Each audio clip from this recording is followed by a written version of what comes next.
Calyx ഇൻഫോമീഡിയയുടെ ഇന്നത്തെ വീഡിയോയിലേക്ക് എല്ലാവർക്കും സ്വാഗതം. ഇന്നത്തെ നമ്മുടെ വീഡിയോ കഴിഞ്ഞ ദിവസത്തെ വീഡിയോയിൽ നമ്മൾ പെൻഷൻ, സാമൂഹ്യ സുരക്ഷാ പെൻഷനുകളും ക്ഷേമനിധി ബോർഡുകളുടെ പെൻഷനും ഇനി മുതൽ ബാങ്ക് അക്കൗണ്ടിലേക്ക് മാത്രമേ ലഭിക്കൂ എന്നൊരു വീഡിയോ ചെയ്തിട്ടുണ്ടായിരുന്നു.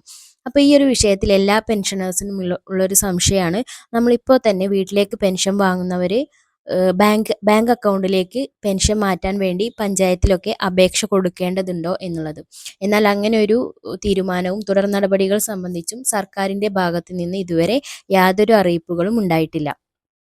ഇനി പെൻഷൻ ബാങ്ക് അക്കൗണ്ടുകളിലൂടെ ആയിരിക്കും വിതരണം ചെയ്യുന്നത് എന്ന് മാത്രമേ സർക്കാർ ഉത്തരവ് പ്രകാരം വന്നിട്ടുള്ളൂ. ഇന്ന് 2-3 ഓൺലൈൻ സെന്ററുകളുടെ പോസ്റ്ററുകൾ കണ്ടു, പെൻഷൻ ബാങ്ക് അക്കൗണ്ടിലേക്ക് മാറ്റുന്നതിന് അപേക്ഷ സമർപ്പിക്കാം എന്ന് പറഞ്ഞിട്ട്. അപ്പോൾ അതൊരു ആവശ്യമില്ലാത്ത കാര്യമായിട്ടാണ് എനിക്ക് തോന്നിയത്. ഓരോ പെൻഷനേഴ്സിനും അധിക ചെലവ് ഉണ്ടാക്കുന്ന ഒരു കാര്യമായിട്ടാണ് എനിക്ക് തോന്നിയത്. കാരണം പെൻഷൻ ബാങ്ക് അക്കൗണ്ടിലേക്ക് മാറ്റുന്നതുമായി ബന്ധപ്പെട്ട് സർക്കാർ സ്വീകരിക്കാൻ സാധ്യത ഏറ്റവും കൂടുതലുള്ള നടപടി എന്താണെന്ന് വെച്ചാൽ, നിങ്ങളുടെ ആധാറുമായി ലിങ്ക് ചെയ്തിട്ടുള്ള ബാങ്ക് അക്കൗണ്ടിലേക്ക് പെൻഷൻ തുക നേരിട്ട് ഓട്ടോമാറ്റിക്കായി വരുന്ന രീതിയിലായിരിക്കും. 99% അതാണ് സാധ്യത. ഇപ്പോൾ വീടുകളിലേക്ക് പെൻഷൻ ലഭിക്കുന്ന ആളുകളിൽ തന്നെ ചെറിയ തുക 300 രൂപയോ അങ്ങനെ എന്തോ ബാങ്കിലേക്കും ബാക്കി തുക വീടുകളിലേക്കും ലഭിക്കുന്ന ആളുകളുണ്ട്. അവരുടെ എല്ലാം ബാങ്ക് അക്കൗണ്ട് ഈ ഒരു രീതിയിലാണ് അക്കൗണ്ടിലേക്ക് മാറിയിട്ടുള്ളത്.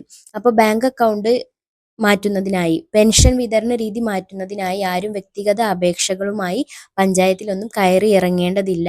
പിന്നെ അത് മാത്രമല്ല, ഉടനെ സർക്കാർ ഈ കാര്യത്തിൽ ഒരു നടപടിയൊന്നും സ്വീകരിക്കില്ല.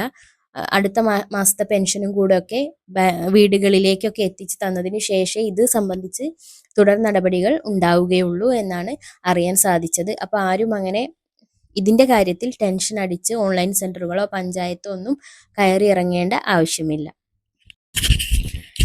ഇപ്പം നിങ്ങൾ ചെയ്യേണ്ട കാര്യം എന്താണെന്ന് വെച്ചാൽ, ഞാൻ കഴിഞ്ഞ വീഡിയോയിലും പറഞ്ഞിട്ടുണ്ടായിരുന്നു, നിങ്ങൾക്ക് ബാങ്ക് അക്കൗണ്ട് ഇല്ലെങ്കിൽ നിങ്ങൾ ഉടനെ ഒരു ബാങ്ക് അക്കൗണ്ട് എടുക്കുക.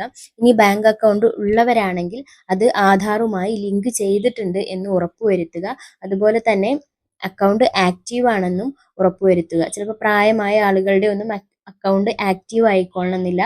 KYC രേഖകളെല്ലാം സമർപ്പിച്ചിട്ടുണ്ടെന്നും അക്കൗണ്ട് ആക്റ്റീവ് ആയിരിക്കുന്ന അക്കൗണ്ടാണ് എന്നും നിങ്ങൾ ഉറപ്പുവരുത്തുകയാണ് ഇപ്പോൾ വേണ്ടത്. അല്ലാതെ നിങ്ങൾ പെൻഷൻ ബാങ്കിലേക്ക് മാറ്റുന്നതിന് പഞ്ചായത്തിൽ പോയി അപേക്ഷ നൽകേണ്ടതില്ല.